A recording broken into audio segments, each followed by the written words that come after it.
about to listen to the Dr. Dahlia Show. Sassy, stimulating medical talk radio. Any medical advice Dr. Dahlia Wax gives on her show should not be substituted for an actual visit to your medical provider. And now, here's Dr. Dahlia.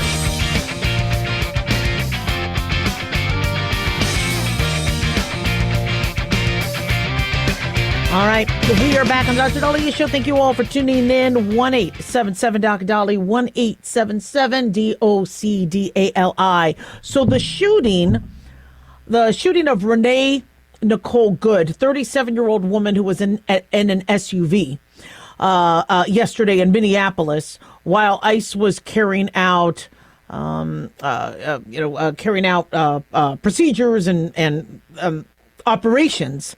Was horrible, and we pray for her and her family, and I wish something like that would have never happened. But what I'm watching right now is just so ticking me off, and I don't understand how this chaos is allowed to continue. And I'm really, really frustrated by this. And maybe it's because my grandfather was a cop, my father was in the military, and so they always told me, look, if you see a cop, pulling over your friend or in an operation or whatever, or if a cop tells you to freeze, don't scratch your ass, don't pick your nose.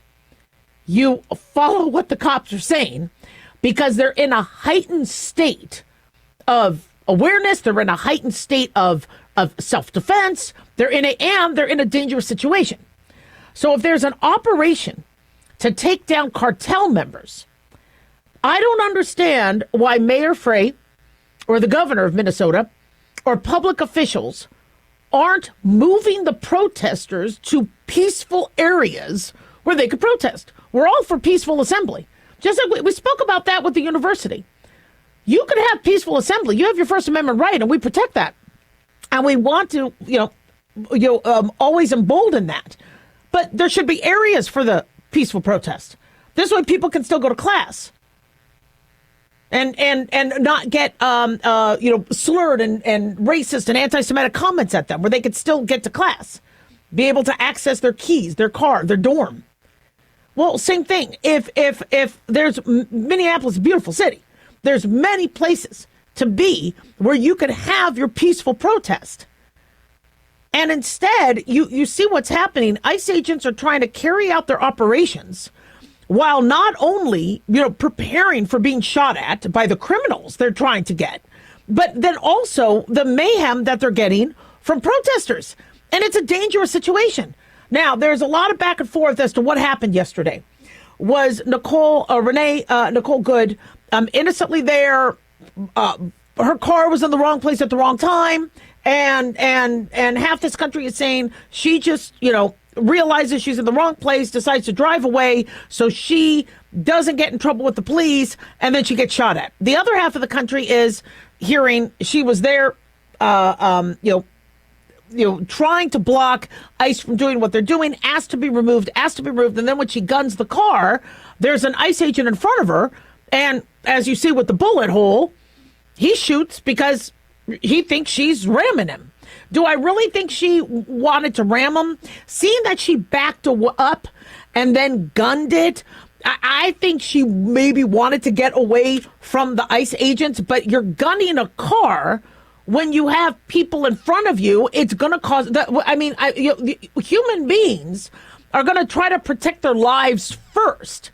And it's such a shame. I don't want to see anybody die. This is horrible. I wish it never happened, and I really, really pray for her and her family. But what the mayor should be doing is not trying to get these sound bites saying, ICE, get the blank out of here, trying to get all these thumbs up and likes on social media. What he should be doing is protecting the city of Minneapolis, protecting the protesters, saying, guys, this is where we're going to have our protest. It's a great mall area, beautiful, backdrop. Tens of thousands of people. If you want to come, you can come and do it here. But if ICE is trying to do the operations that they need to do, why are you instigating and promoting that they get in the line of fire? Now, some people are saying, well, ICE is not removing criminals. They're going after abuelas, and abuelas are grandmothers. But even if you think that they're not going after cartel members who could shoot back.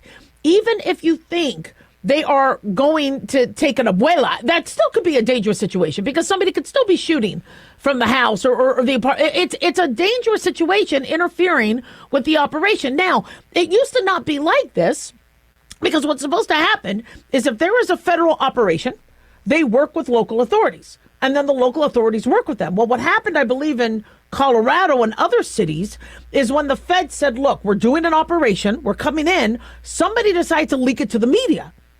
So they leaked it to the media so that apartment complex was able to clear out. I think it was Tren de Aragua.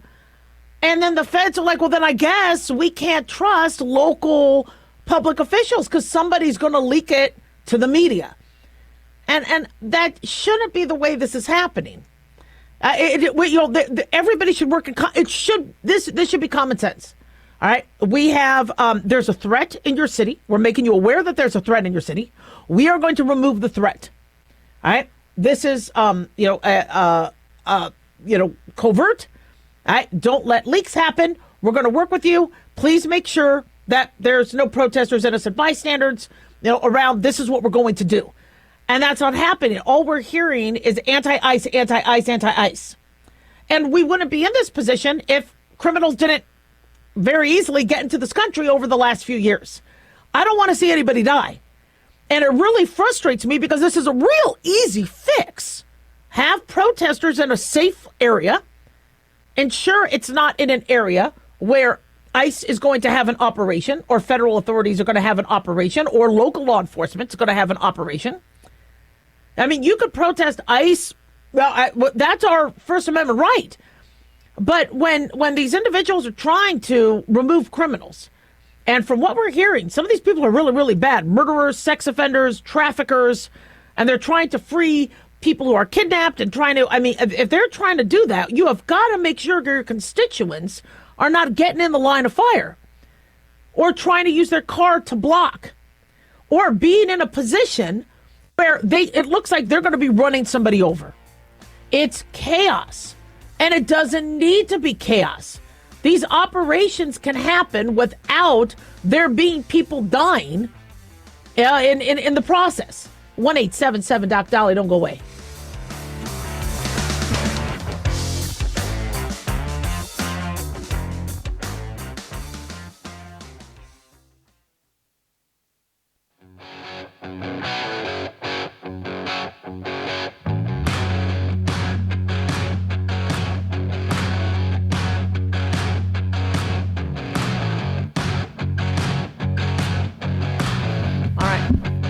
Well, we are back on the Dr. Daliah Show. Thank you all for tuning in. 1-877-DOC-DOLLY, 1-877-DOCDALI. Big thanks to Talk Media Network for making the show happen. Big thanks to Daniel, our producer. And big thanks to y'all for tuning in. We really do appreciate it. Don't forget to follow us on Twitter or X at Dr. Daliah, Facebook, The Dr. Daliah Show, and on YouTube. Click like and subscribe.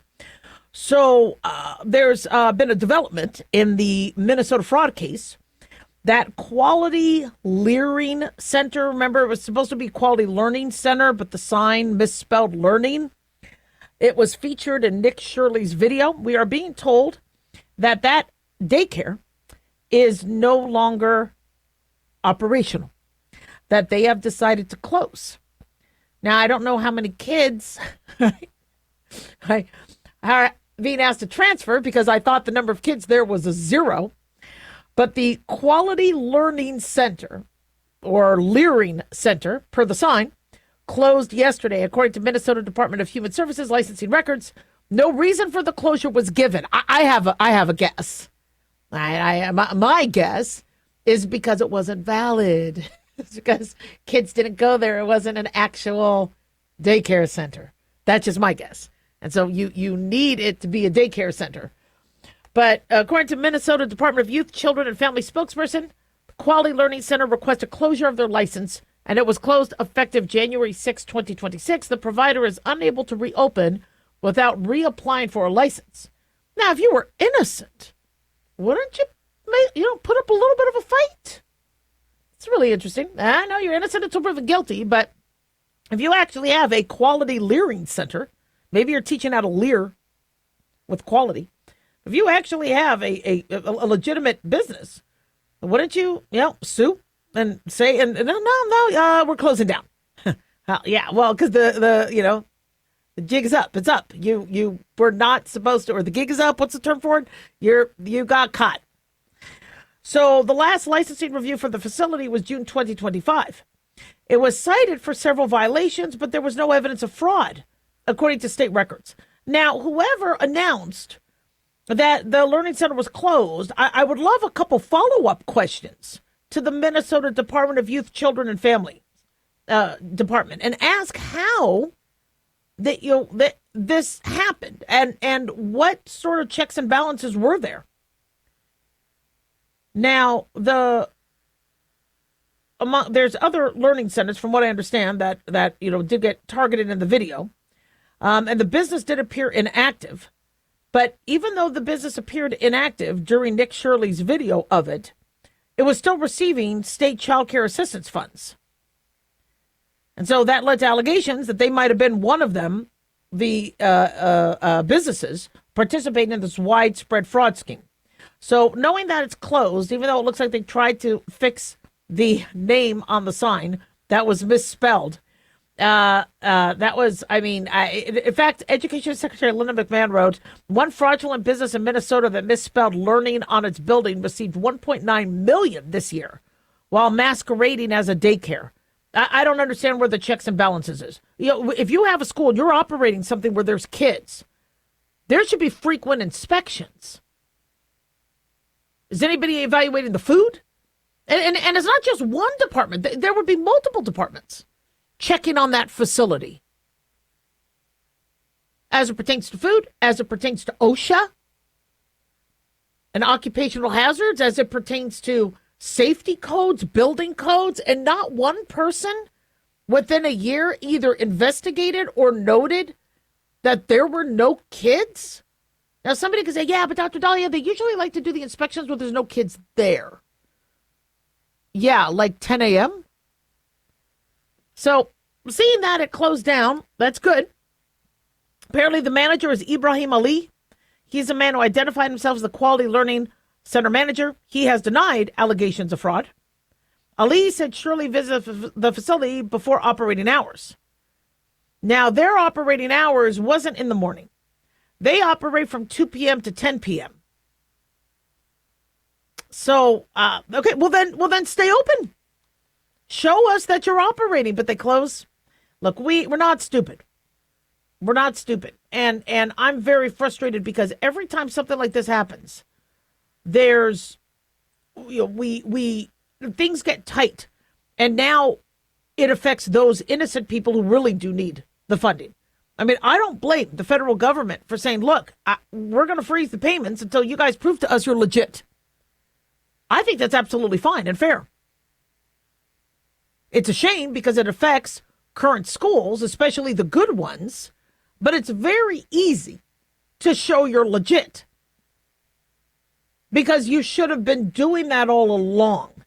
You don't have to go into a closet and sift through papers. You don't have to, people always say, gosh, Dahlia, I don't want to get audited. An audit shouldn't scare you because you should be organized already. If you're doing what you're supposed to, you should be fine. Now, I told you with my office, what I used to do was ask the local OSHA department to come. I was such a goody two-shoes, but I was asking them to come and just survey on my own because people are like, oh, gosh, don't get an OSHA inspection. You could fail. Everybody could fail, and then they're in trouble. I'm like, I want to call them and ask how to do it better. And I learned that when you do that, one, they're happy. Yeah, you might have piqued the radar, but they come and, you show them your eye washes. You show them how you're doing the autoclave. And I would say, look, I want to do this right. I'm opening up the clinic, or now we're 5 years in. I want to make sure my staff is doing everything right. I'm overseeing it all, but I want to make sure I'm not missing anything new. Can you please come and inspect and tell us what we need to fix? And they would do that. And there was maybe, would like a better eye wash here. This eye wash could be changed out. But for the most part, we were doing everything right. And then when they did tell us to change out an eye wash or whatever, they gave us a 2-week get out of jail free card, so that we, so you had time to get a new eye wash or an additional eye wash, or I don't know, get a second refrigerator for any overflow of vaccines or medicines or whatever. For us, we pretty much had it down because we wrote down everything we needed to do from the first time. So but the concept of that was so that, one, we made sure we did things right. Two, so the company knows that we're trying, there's intent. And three, because you want to provide quality, safe environment for your patients. And I'm not saying every school and every daycare needs to be calling the authorities saying, I want to be a goody two-shoes and will you check on me? But like the fire inspectors will come in. And some of them very good looking, by the way. I really like firefighters. But the inspectors would come in, still good looking. And, they'd want to see the fire extinguishers and want to, make sure they were, if they need to be changed out, they change them out, whatever. And we welcomed that. It's like, yeah, please. Okay. And we never got in trouble. We never got in trouble because we did things right. And I understand there's that better to ask for forgiveness and ask for permission and be turned down. I get that. And that might happen, with your spouse. But, when it comes to operating a legitimate business and not getting cited or receiving citations or censures, I think it's extremely important, especially for a medical office. You don't want to be getting cited. You want to have no citations at all. And we were really proud of that. But, what now ends up happening is once they find, that there's fraud with, well, that's what happened with Medicaid. Medicaid decides to reach out with a form letter to all these doctors in the early 2000s saying, or mid 2000s saying, look, we think some of you guys got overpaid and you didn't pay us back. So we want you to pay us back if we overpaid you. It shows the government. This is why government can't run healthcare. They go, we want you to pay us back if we overpaid you. And if we don't see money coming back, we're going to audit you like a threat. So I responded. I know a lot of doctors didn't respond to this form letter, but I had, $50,000 in claims that Medicaid still hadn't paid on. Medicaid was our worst payer. They just wouldn't pay on the claims. So I said, look, thank you for reaching out, but rather than us being overpaid, we haven't been paid. And here are $50,000 in claims would like to get paid. Medicaid didn't pay on any of them. And they were all legitimate. And so we stopped taking Medicaid. I didn't want to do that, but there was only so much we could do. They're threatening to audit us and they're not even paying us. So, if we have a system where people get government funds, it's a slam dunk. It's common sense. They need to be, whoever's getting those funds, there needs to be a follow-up check. There needs to be multiple follow-up checks and checks and balances. It's common sense. 1-877-Doc-Dolly. Don't go away.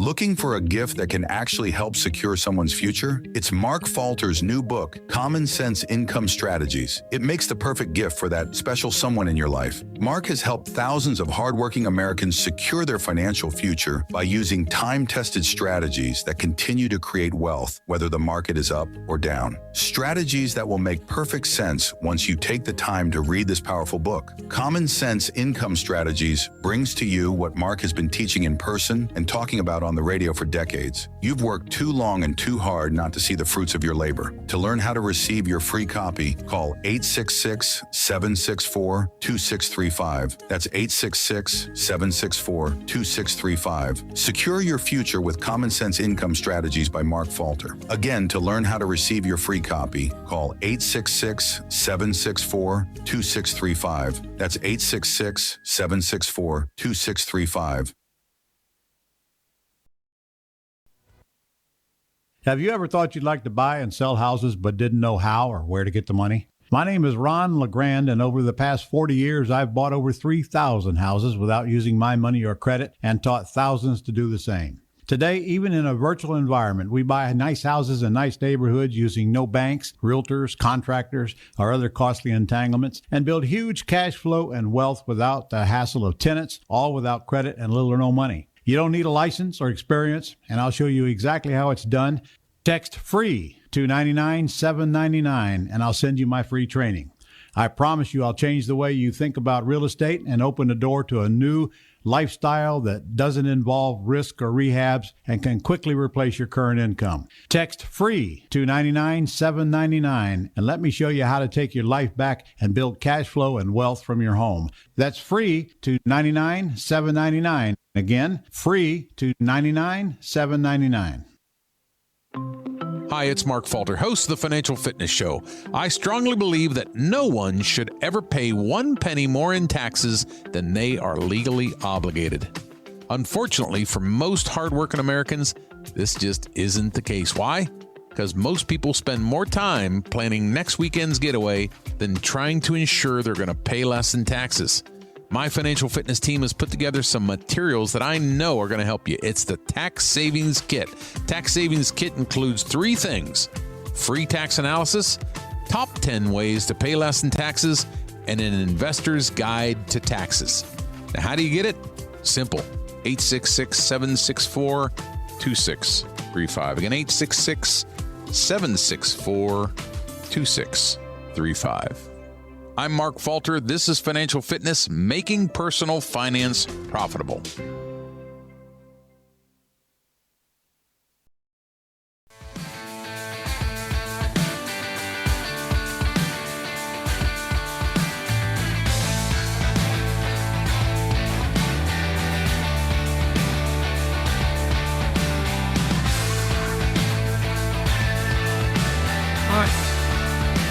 We are back on the Dr. Dolly Show. Thank you all for tuning in. 1-877-Doc-Dolly, 1-877-DOCDALI. So some of you are trying to lose weight and stick to a New Year's resolution to lose weight by fasting and restrict when you eat.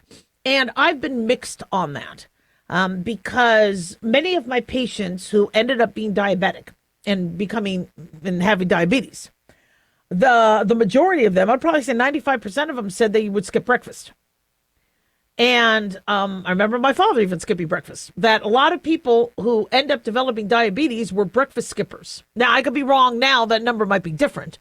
But with my patients, anytime I diagnose somebody with new onset diabetes or somebody who had diabetes, I would ask them, did you used to skip breakfast? Now, somebody could say, Dr. Dahlia, okay, please. I mean, no poop, Sherlock. You know, really, a lot of people skip breakfast. But I really thought there was something to that, because your breakfast is break the fast. Right? You're fasting in the middle of the night because you're asleep. You wake up. You're supposed to get something to eat to get your body going, to get your energy stores, and so that you keep your metabolism going so you don't then suck up every single calorie at lunchtime. And I just always felt that the breakfast was one of the most important meals of the day. Most important meal doesn't mean breakfast has to be the biggest, but it has to be healthy. Breakfast is the most important meal of the day, according to me. And I just think, and even science, where you want to get lean protein, vegetables, fruit, healthy grains. Hopefully you could poop afterwards. That's really good for your bowels and your health, to make sure you have regular bowel movements. Get good energy, not sugar, like from sugary cereal. And so when I saw this trend, that many individuals who have diabetes, and the reason why I came to that conclusion is because those people I was diagnosed with diabetes, they were like, but I hardly eat. I only eat 1 meal a day. I skip breakfast. I only eat 2 meals a day. How do I have diabetes if I'm not eating breakfast? And I'm like, well, maybe there's something to that. Maybe it's because it's overloading the pancreas. Maybe it's because your pancreas and your body is designed just like a baby, you know, where you're getting some sort of nutrition every few hours. I mean, in the olden days, we would hunt and gather. I mean, in caveman days, you didn't say, you know what? We are going to wait for tea. And then after tea, we're going to then have appetizer and we're going to have dinner. No, while you were hunting and gathering, you ate. Now, some people would go weeks without eating, a big meal if there was a famine or if there was, you would not, it wasn't this breakfast, lunch, dinner sort of thing.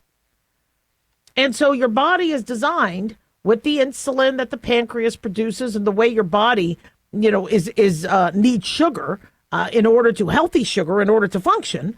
Now, I believe that if you give your body what it needs in little doses, you're not going to then go into this hibernation mode or this low metabolism or this pancreas and insulin dysfunction. Now, that's one theory. I mean, other theories for diabetes is, genetic. Virus affects your pancreas, which I also believe in. We saw a lot of people become diabetic after they had COVID. Well, because maybe the COVID virus affected their pancreas, so the pancreas didn't produce insulin. Just to quickly review, insulin is like the key to the door. When you have sugar in the bloodstream or sugar in the hallway, the key opens the door to the cell or the, office door so that the sugar gets out of the hallway or out of the bloodstream into the cell. If you don't have enough insulin, the sugar stays in the bloodstream. And that could wreak havoc on the blood vessels, the eyes, the kidneys, heart. So you want plenty of those keys. You also want to make sure you don't have insulin resistance, like something pushing on the door so the key can't work. That's like fat. So there's a lot of reasons why people could get diabetes. But my concern was if you're skipping meals, then your body, when it does eat, gets overwhelmed by that big double cheeseburger or 3 slices of pizza. Well, on the other end, all right, I have seen people where they just always are nibbling and they're grazing throughout the day. And when I tell them you got to look at food differently, you might need to, if you're always grazing, you might need to say, look, I can only eat at this time. I can only eat at this time. And what I learned that some intermittent fasters are able to do is retrain their body to not be hungry at certain times of day. Now, that's pretty damn cool. And I've experienced that with Yom Kippur. In Judaism, you have to fast for 24 hours. I'm never hungry when I fast for 24 hours. I don't know if it's because God's given us strength during that time or because I'm just not hungry. And then when we go to break the fast, now I'm thirsty because I do without water also for 24 hours. If you're sick or vulnerable or older or kids, you don't have to do that. But if you're a healthy adult, you're supposed to fast. No food and water for 24 hours. I'm never hungry with that. I think it's because my brain knows you're not going to eat. So don't get excited. And maybe it's also because I'm not watching TV. I'm praying, so I'm not really watching TV, watching the burgers and all that. And then when it is time to eat, like we might go to a restaurant or whatever, I don't have to feel like I need to rush and put food in my mouth. So one benefit to intermittent fasting is if you're the type of person, it's different strokes for different folks, but if you're the type of person that can't control your appetite, intermittent fasting, where it's like you just don't get to eat during certain times of day, may actually lead to then weight loss. So how healthy is it? How safe? Well, according to Fox News, there's a small German study, and they found that participants who were placed on 2 different time-restricted eating schedules lost weight. So they did lose weight, but there was no improvement in blood glucose, blood pressure, cholesterol, or other key cardiometabolic markers. Now, the participants included only 31 women. They were overweight or obese. One group ate between 8 a.m. and 4 p.m. The other group ate between 1 p.m. and 9 p.m. for a 2-week period. They maintained their typical caloric intake. And the findings were published in the journal Science Translational Medicine. And they said that, you might lose weight, but we might not really be seeing the cardiometabolic events that are being touted. So the participants showed a shift in their circadian rhythms or sleep-wake cycles when they were placed on time-restricted eating schedules. So we don't know if that helped or hurt them. And, I like the idea that they tried, different, if you're going to intermittent fast, when is it better to do? They fasted for 16 hours a day instead of the normal 12 to 14 hours. So some people might do a 12 to 4 sort of thing where they don't eat at all except between 12 and 4. Some might do 12 and 8, where they do all their eating between 12 and 8. I like to do, Yeah, I like more of the, like 8 to 4. I really don't like eating dinner late. So I could probably do an 8 to 4, but I'm up at 5, 6 a.m. And I don't, I like to get a little bit of energy and, get the bowels going. So, I haven't really officially tried that where I'd be 16 hours fasting. I could do it, but is it healthy? Is it safer? And so I'm still a little nervous because when I see, my patients who had, diabetes and they were breakfast skippers, that suggests that they only ate, lunch and dinner, or they ate during a specific period of time. Because if you're skipping breakfast, you're not eating after you wake up. And I just don't know if that's the healthiest, but it's different strokes for different folks. If you are prone to diabetes, you might want to talk to your medical provider about that, because if you are prone to diabetes, you want to make sure you're metabolizing food well, and you don't want to do big loaded meals. Now, for those individuals who do intermittent fast, they don't eat like pigs during that time. They'll have their lunch, they may have a snack, and they'll have their dinner, but it's not that they run to a buffet. So, I would make sure this is medically supervised. I think there are some benefits, but if your intermittent fasting is, I'm not going to eat and then I'm going to have a big stack of pancakes, I don't think you're going to lose weight. But if you're going to limit eating your late night snack or your early morning breakfast cereal, this could work. 1-877-Doc-Dolly, don't go away.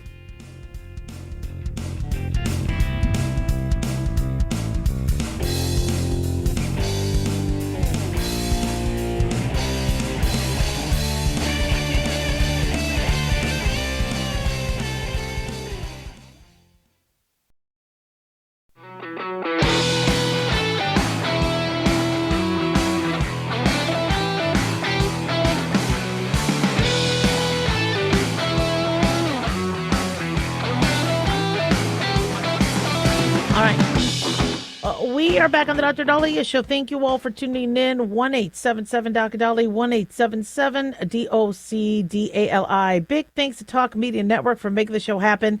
Big thanks to Daniel, our producer, and big thanks to you all. We really, really do appreciate you tuning in at either on Twitter at Dr. Dahlia, Facebook, The Dr. Dahlia Show, YouTube, click like and subscribe, but also for tuning in at your local station. And we appreciate all our affiliates as well. We are coming up on our 17th year in radio, and I'm really, really excited about that. And I couldn't have done it without you guys. And I don't want to get all teary and emotional and mushy. You guys don't like that, but I really thank you guys. Thank you guys for tuning in. So, you're seeing these headlines now of the woman who died, and it's heartbreaking. And Governor Tim Walz is apparently now speaking. I don't know if he's going to do anything of leadership quality to get the rioters to, calm down and make things less chaotic. Because now Minneapolis, I think schools had to be canceled. There's clashes with police and I mean, now, kids can't go to school. Listen, it's horrible, absolutely horrible what happened, that somebody died. But it doesn't have to be chaotic. Have the protesters protest in areas where it doesn't affect schools, it doesn't affect operations for public safety, and you could still function. It just takes some leadership, people. But yeah, apparently Minneapolis public schools had to be canceled district-wide for the remainder of the week due to safety concerns. It's almost like people want riots. They want the George Floyd drama again, with him, sadly and tragically dying while he was being arrested, having a medical event. And while they were waiting for the ambulance, he was held in prone position on the ground with a knee on his neck. I don't understand why that was protocol. I understand they needed to subdue him because the four of them couldn't keep him in the car because he kept saying, "I can't breathe," and he kicked himself out of the cop car. And again, he was panicking. He was having a medical event, but he ends up dying, and it caused major protests for weeks. And so Minneapolis, to play it safe, the public school system, is, canceling schools. They shouldn't have to, because if Minneapolis was running things the way they need to run things, the schools should be safe. And then the protesters should be in areas where they could peacefully protest. Well, the media isn't helping by stirring things up. And it's tragic. I don't want to see anybody, die. I don't want to see, and one side is saying she was a poet, a mother of 3. She was there to help seniors, and she was there doing charity work. The other side is saying was there instigating all day long. She was being told multiple times to move her vehicle, get out of the way, it's not safe. And then when she starts to gun the car, there's somebody in front of her car who feels like he's going to be run over and shoots so she doesn't run him over or anybody else. And I don't understand how there's such a divide. This should be a lot more simple. And I understand that there has to be an investigation. And you could see the bullet was straight on. Everybody thinks she was shot on the side, where somebody came up to her. One video made it appear like somebody just walked up and point blank shot her in the side. You could see on autopsy where she was shot, if she was shot on the side or not. But you see a bullet hole straight front driver's side. It's tragic. I don't want to see anybody die. It's so bad. But, for somebody to make that shot, that means the car was, moving towards somebody who was right in front of them. And like I said, my guess is she was trying to get away from the cops. Did she really want to run somebody down and kill him? I don't think so. We'll never know because she's dead. But unfortunately, if she's gunning a vehicle when she was told to get out of the car and follow orders, and then she ends up nearly hurting somebody in the process, a car is a deadly weapon. And we're being told that these ICE agents, this wasn't an isolated incident in terms of somebody trying to use their car to kill an ICE agent. Now, I'm not saying she tried to kill him, but in terms of, these are things that have been happening multiple times. There's been multiple attempts of people throwing Molotov cocktails, people throwing objects, blunt objects, trying to use their car, running people over, and it's they're on edge. So if I was an ICE agent, I would have to be in a defensive posture where somebody coming up to me while I'm in the middle of an operation is there to hurt me, not to help me, or just be innocently, I'm just crossing the street, or I'm just, and how do we prevent, ICE mistaking something or mistaking intent? Well, don't have constituents in the areas that, and allowing them to, cause mayhem and chaos. I mean, you see, they're getting stuff thrown at them, snowballs thrown at them, being called Nazis. So we have Democratic legislators saying that ICE murdered this woman. You're having the Republicans say she tried to murder an ICE agent. And so there's going to be an investigation. No matter what happens with that investigation, the country's still split and divided. And from what we understand, she the woman who died, Renee Nicole Good, 37 years old, mother of 3, a poet, and I guess a musician. From what we understand, this wasn't her first, shall we say, criticism of ICE and the Trump administration, that there was a history of that. But again, she shouldn't have died. But why was she there? What? I mean, I've had my car, I've driven near accident scenes, whatever, on my way to hospitals. When the cops say move along, I'm like, yes, sir. What do you need from me? I'm a doctor. Do you need anything? No, just keep going. If I try to obstruct them, that could be a different story. And now we're about to see Minneapolis go into even more chaos. Really, the kids can't go to school. They just got back from Christmas break. There's so many places, beautiful Minneapolis, where you could protest.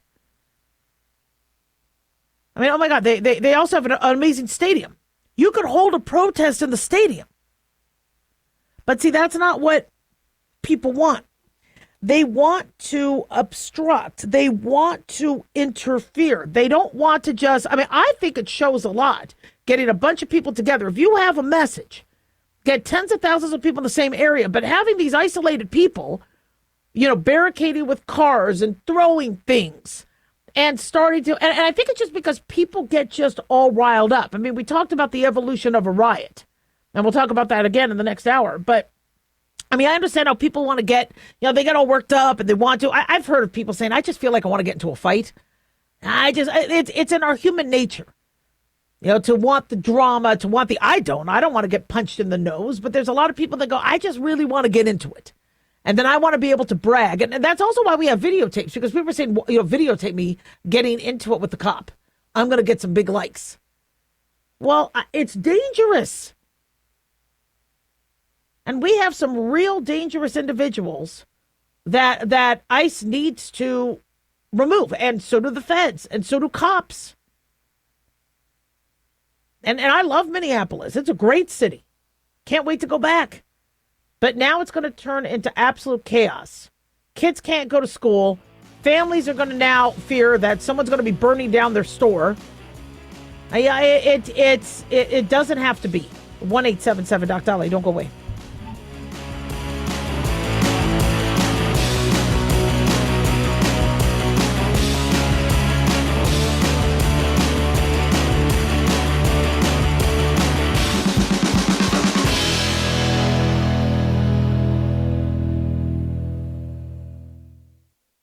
Looking for an easy read that can actually help secure someone's future? Pick up a copy of Mark Falter's book, Common Sense Income Strategies. For the past 30-plus years, Mark has helped thousands of hardworking Americans secure their financial future by using strategies that continue to create wealth, whether the market is up or down. Strategies that will make perfect sense once you take the time to read this powerful book. Common Sense Income Strategies brings to you what Mark has been teaching in person and talking about on the radio for decades. It's not rocket science, it's a pretty easy read. You've worked too long and too hard not to see the fruits of your labor.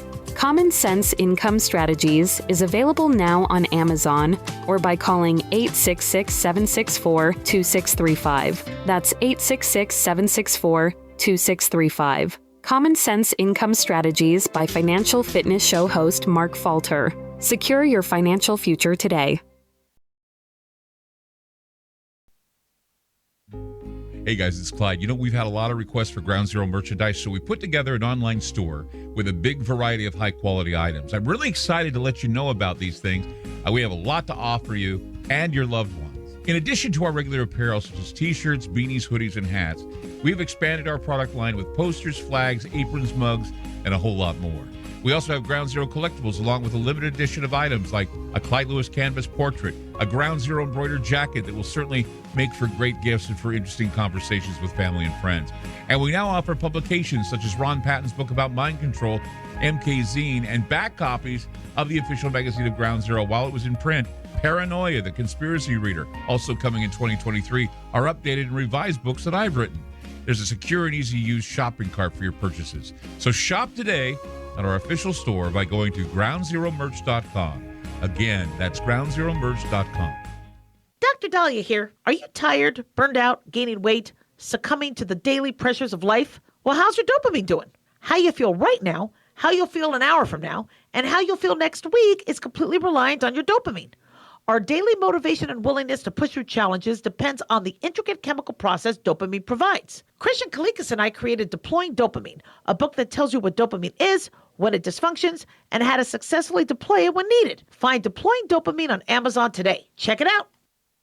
Carl Amari here to tell you about our newest website for old-time radio lovers. It's 100radioshows.com. At this site, there are 5 old-time radio shows waiting for you to download free as our gift to you, and be sure to browse the additional 700 old-time radio shows available to you for 70% off by using the promo code RADIO at checkout. This is a limited-time offer, so log on to 100radioshows.com. That's 100radioshows.com.